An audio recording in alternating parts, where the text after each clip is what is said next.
va se rajouter. Tu peux profiter de l'instant pour lancer un appel, ou alors du groupe Facebook entrepreneur, C'est éventuellement. ça.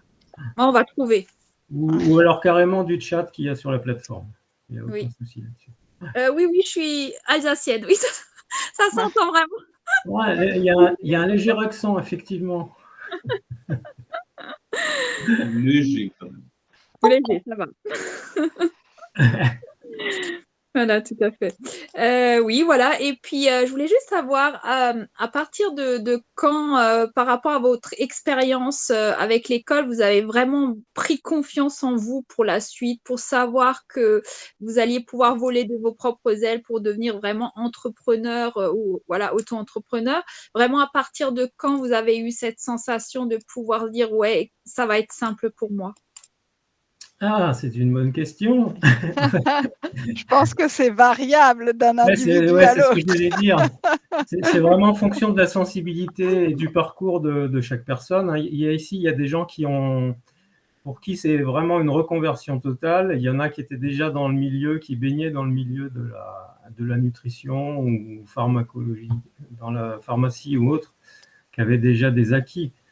Et donc, c'est pas pareil pour tout le monde. Ça dépend du projet. Et il y en a aussi qui étaient déjà entrepreneurs à la base. Si je prends mon cas, je n'étais pas forcément entrepreneur. Je viens d'avoir mon numéro de SIRET il y a une dizaine de jours. D'accord. Mais c'est un projet qui se bâtit progressivement et chacun à son rythme. Il n'y a pas de...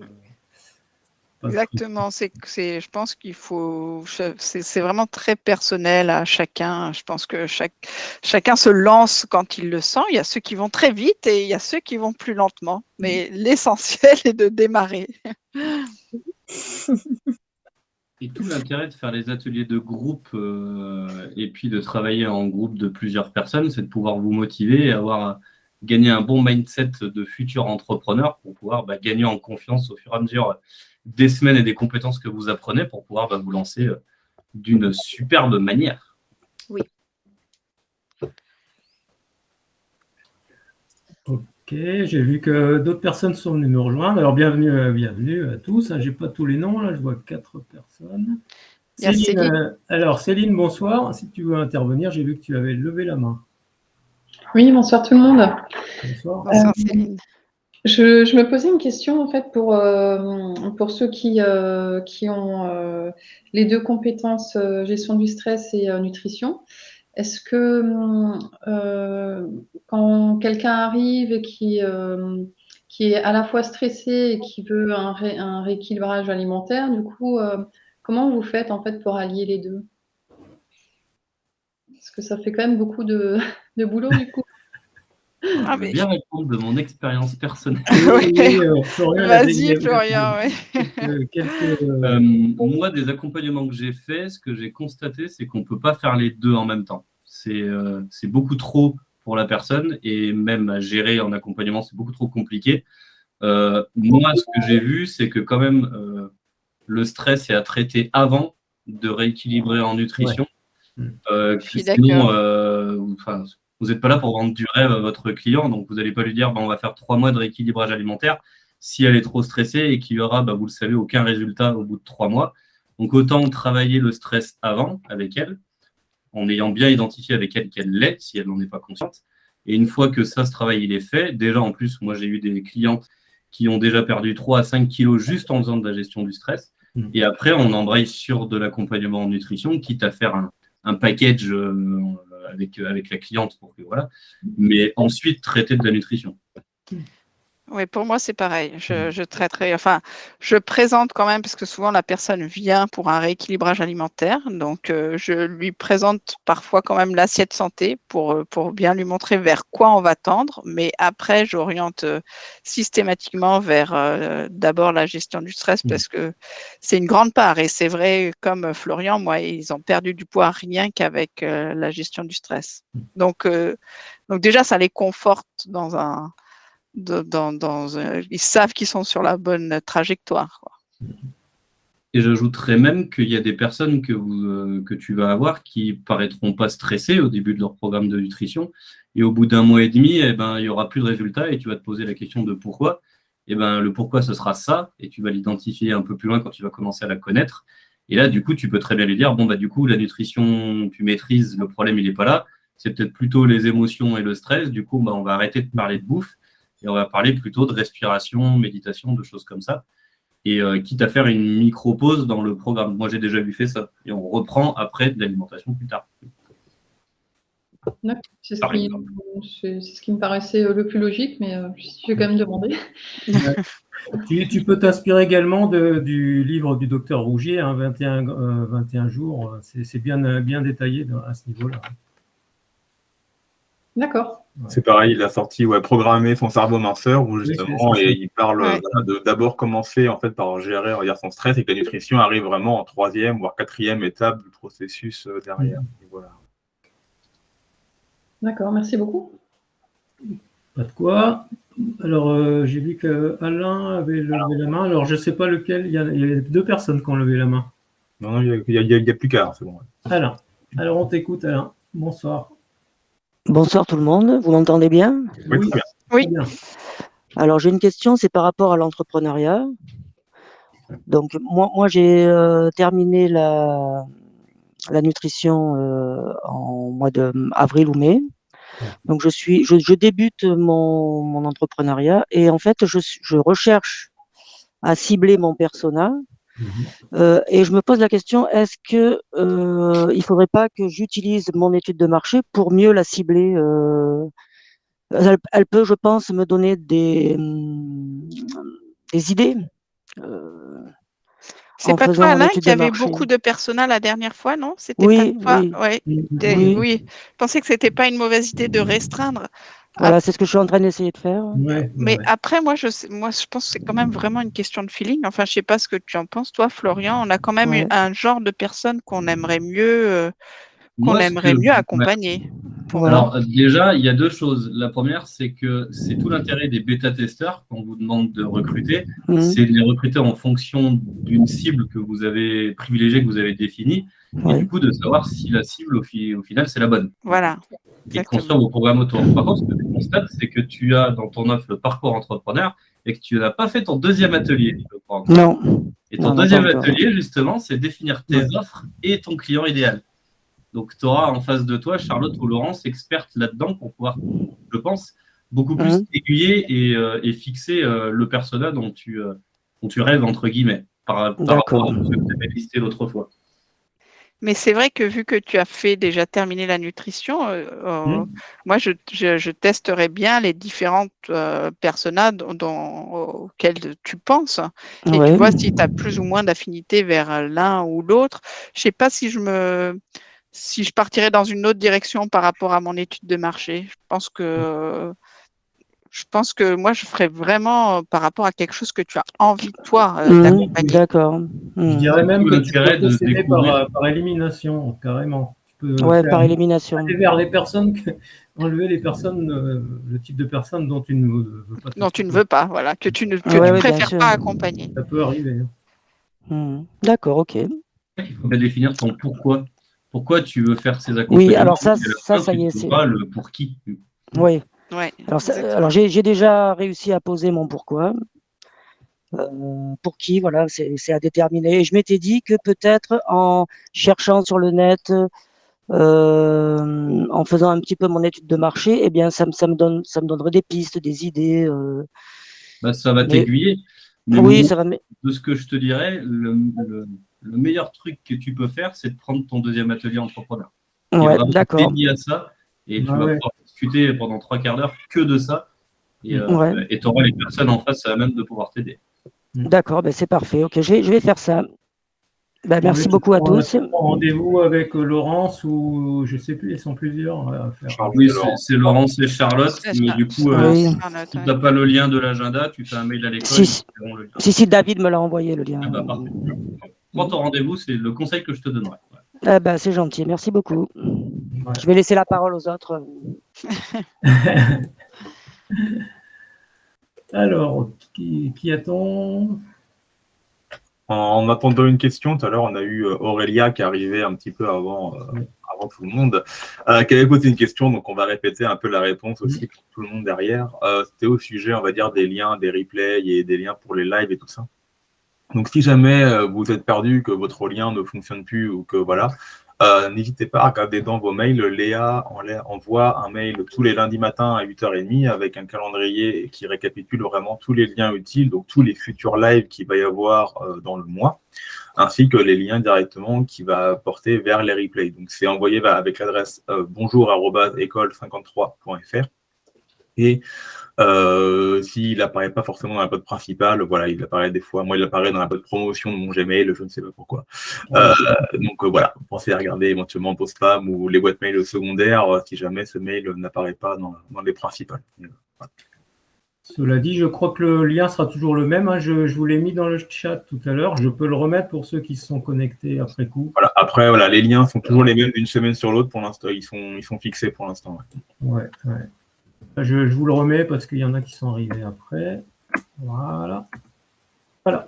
Vous l'avez. Mettez-le dans vos favoris et ça devrait fonctionner. Alors, on a Laetitia qui a levé la main.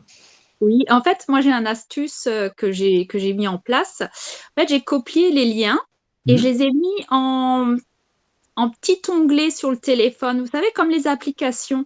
Ah oui, aussi. Comme les petites magnettes, là, je ne sais pas comment ça se dit. Et en fait, je les ai mis en raccourci. Donc, en fait, à côté de mes applis que j'ai sur mon téléphone. Alors, j'ai mis le module 1. Et en fait, j'ai tous les cours du module 1 qui sont sur un petit onglet. J'ai les replays qui sont sur un autre. Et en fait, c'est très simple. Voilà, je clique dessus et j'ai tout qui apparaît. Et ça, j'ai expliqué pour le module 1, pour le module 2, pour le replay et pour tout, quoi. Donc, ça fait que j'ai une petite partie sur mon smartphone qui est dédiée à ça. Très bien, c'est une bonne idée. Bien, J'ai des petits raccourcis, en fait. Pas besoin d'aller dans les mails. J'ai tout dessus. Ça peut donner une idée. Oui, très bien. C'est bien de partager ça, ces astuces-là. Voilà. Très bien. Eh bien, merci. Et c'est pareil pour les lives, comme les liens sont toujours les mêmes, on peut mettre des réunions Google Agenda en fait qui se répètent semaine sur semaine avec le lien du live dans la description, comme ça au moins depuis directement son agenda, on clique sur le lien et ça ouvre le live en direct. Ouais.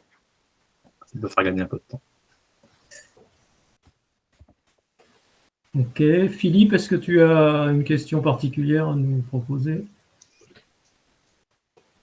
Non, je suis en plein milieu de la formation nutrition, donc la partie entrepreneuriale, je suis les ateliers un peu en spectateur pour l'instant.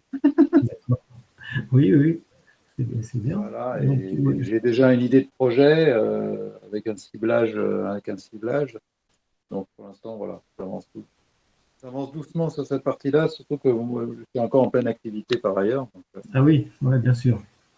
Mais bon, chacun va à son rythme. Et, surtout que c'est mon pic d'activité de l'année, c'est les vendanges. Donc, donc là, c'est le grand moment.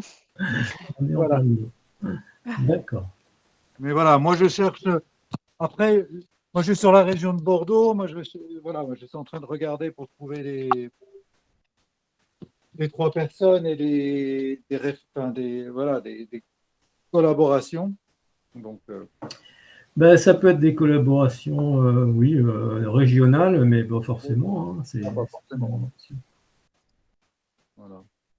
Moi, ce qui m'intéresserait, c'est de trouver un coach physique en partenaire. Voilà. Tu peux utiliser le groupe Facebook pour lancer un appel. Voilà. Je crois qu'il y en a plusieurs, des coachs. Oh oui, des coachs sportifs, il y en a un paquet. Il y en a un paquet. Ouais. Et sinon, n'hésitez pas aussi, il y a l'annuaire de l'école, en fait, où tous les anciens élèves sont potentiellement inscrits dedans. On peut voir dans la région qui est proche de chez nous et voir un peu qu'est-ce qu'il a fait, qu'est-ce qu'il fait aussi. Voilà. Il y a trouver des gens pas loin de chez nous qui ont fait les mêmes formations. Comme ça, au moins, ça permet de discuter, d'ouvrir la porte plus facilement à un cabinet qu'on ne serait pas forcément allé voir au premier abord.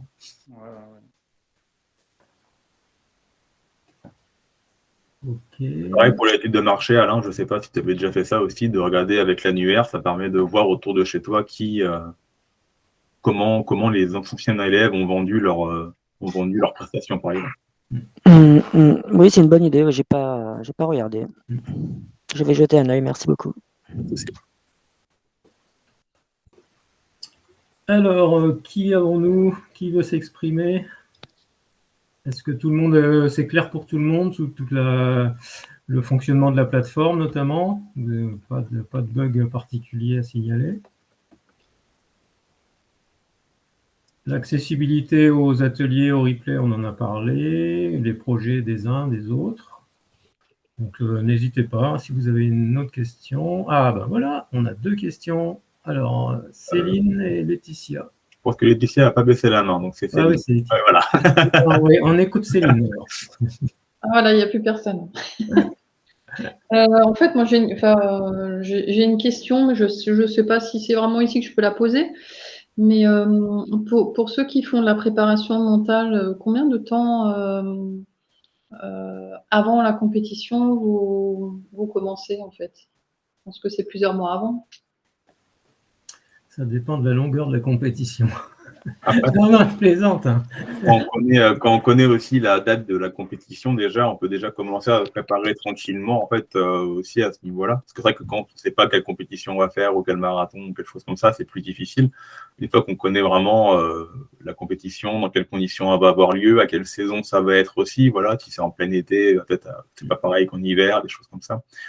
Je pense qu'on peut commencer à se préparer au moins légèrement dès qu'on connaît voilà, la compétition qu'on va faire et la préparation qu'il va falloir mettre en face. Est-ce que tu penses à une compétition en particulier? Moi, j'ai quelques années d'expérience dans le marathon et tout. Moi, je trouvais qu'il fallait quand même une routine qui est quasi quotidienne. Et il faut avoir l'habitude, je trouve, de pratiquer les respirations, etc. Et puis après, on amplifie au moment d'une compétition, peut-être avec des phrases mantras ou quelque chose de plus ciblé. Mais de préparer, de faire des exercices de respiration une semaine avant le démarrage de la compétition, ça ne va pas suffire. Il faut vraiment un entraînement, quoi. Il faut vraiment que ça rentre comme dans une routine quotidienne pour voir un effet, je pense, plus probant. Surtout, c'est tout un état psychologique qu'il faut travailler. Ouais, parce que d'ailleurs, cet aspect de préparation mentale du sportif, elle n'est peut-être pas aussi poussée qu'on le voudrait dans la formation en gestion du stress.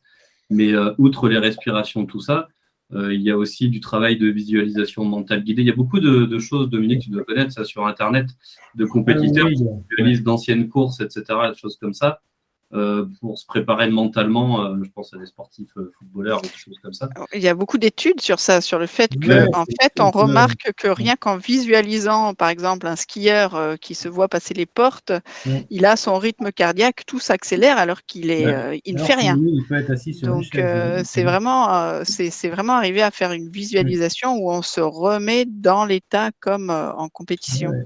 Et tout ça, ça demande un entraînement, c'est pas instantané. Comme tout ce qui est geste d'ancrage, etc. Faut l'avoir pratiqué plus d'une fois pour arriver à retrouver l'état dans lequel on se trouve quand on fait de la respiration. Et du coup, on pourrait. Je pourrais pas chiffrer, moi. Enfin, je sais pas toi, Florian, mais moi, j'aurais du mal à chiffrer quand même. Comme Dominique demandait, par exemple. Est-ce que, par exemple, moi je fais du sport 5 fois par semaine, si je fais des exercices systématiquement avant mes séances de sport, c'est quelque chose qui peut fonctionner quand même. Enfin, je les verrais plus les jours de repos personnellement, mais bon, c'est une sensibilité. Après, du coup, c'est plus. Parce que de la préparation mentale, c'est vraiment sur un événement en particulier, une compétition, un truc comme ça. Par contre, du coup, de tes entraînements, etc., comme dit Dom, les jours off, tu peux justement, même les jours on, on va dire, du coup, t'enlever des routines de respiration, de méditation, de choses comme ça, un peu plus accentuer peut-être les jours off, pour en créer des routines santé, bien-être mental, on va dire. D'accord. Merci. Alors, j'ai vu qu'il y avait plusieurs personnes qui nous ont rejoints. Alors, Sébastien, si tu veux t'exprimer, c'est le moment. Non. Elle est partie. Donc, j'arrive pas à voir tout le monde là, du coup. Céline. Je ne vois pas tout le monde. Est-ce que quelqu'un a une question? Pas du tout. Plus de questions. Est-ce qu'il y en a qui se verraient mentors un peu plus tard, quand ils auront fini leur cursus nutrition? Bien joué. Parmi vous.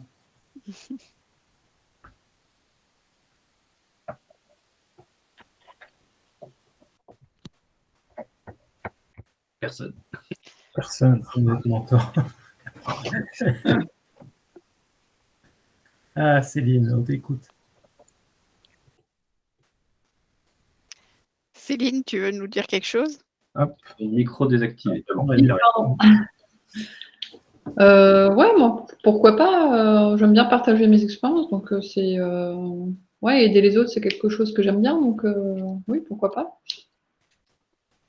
Tu es dans la formation nutrition pour le moment, Céline, ou c'est déjà fait ça? Non, c'est fait, c'est bon, je suis certifiée. Et là, je vais commencer le module 4 de la gestion du stress. D'accord. Ah oui, Donc c'est bon, tu as passé le cap du module 2. Voilà, c'est ça. Tout va bien, donc. C'est en bonne voie, donc. Il faut que je révise parce que ce que j'ai appris là avec le 3, voilà, ça écrase la mémoire en fait. Donc il faut que je me remette les choses. Il y a tellement de Mais je choses. trouve que le 3 apporte énormément. Donc Oui. après 4 et 5, tu vas voir, ça va te remettre les choses en place. Surtout avec les mind maps de Clotilde, il y a tout qui va s'éclairer.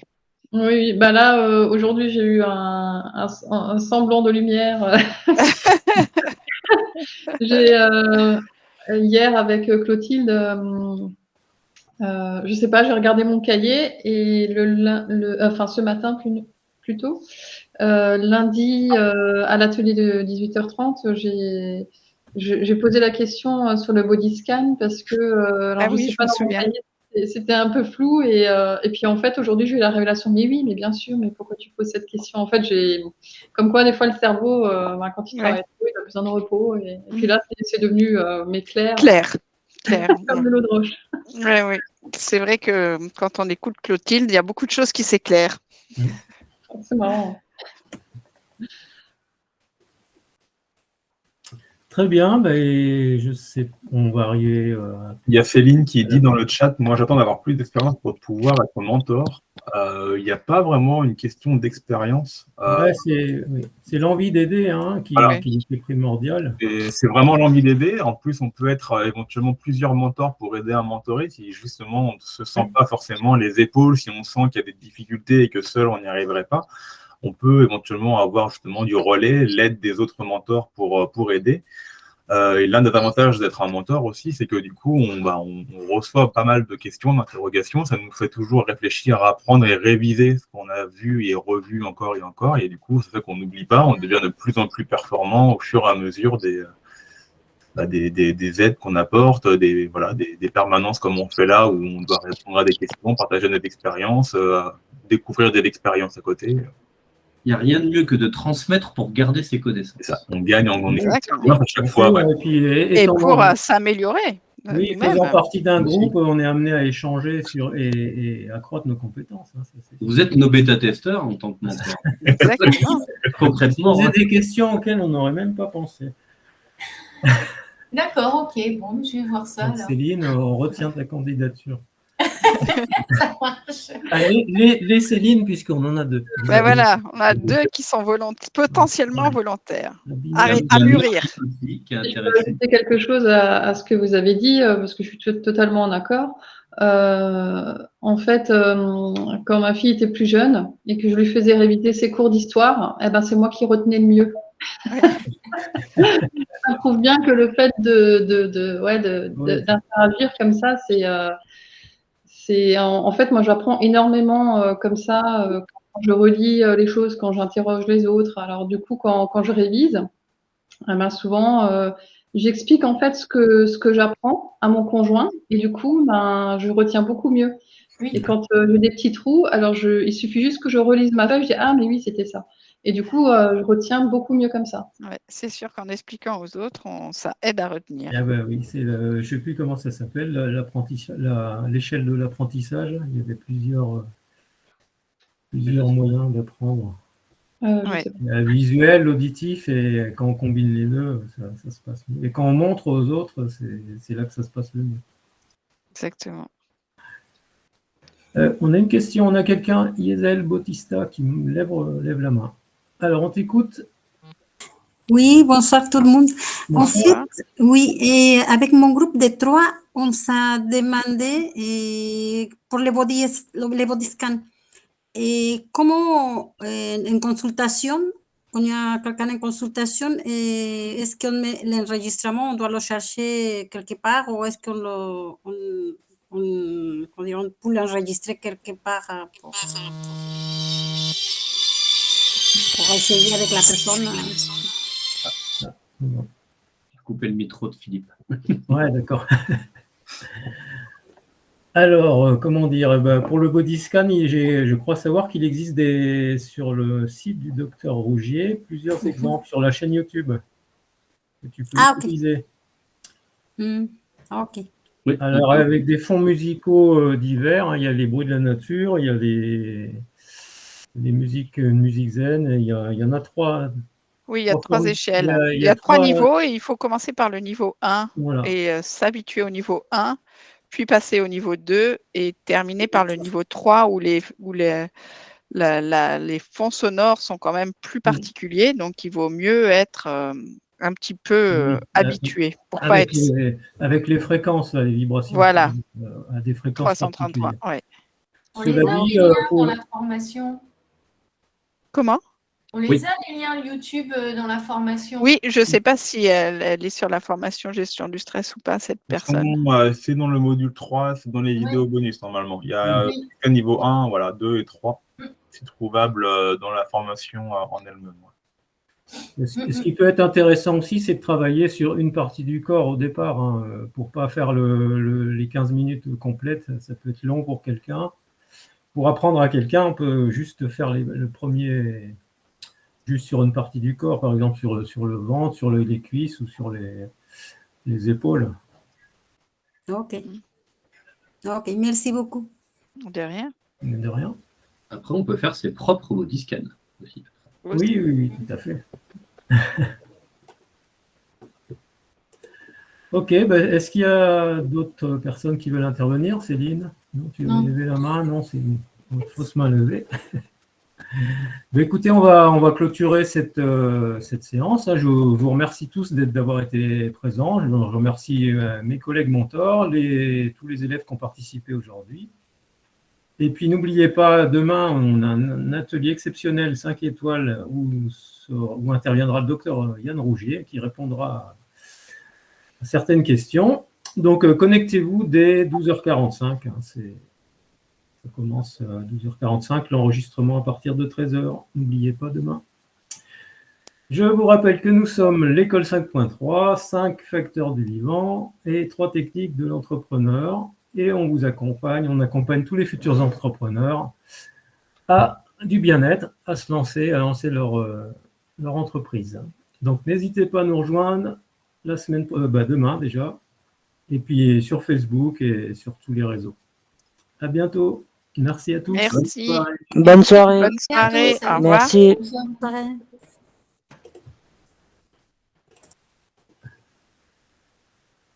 Alors, par contre, je ne sais pas comment on fait pour enregistrer. J'ai clôturé l'enregistrement là, du coup.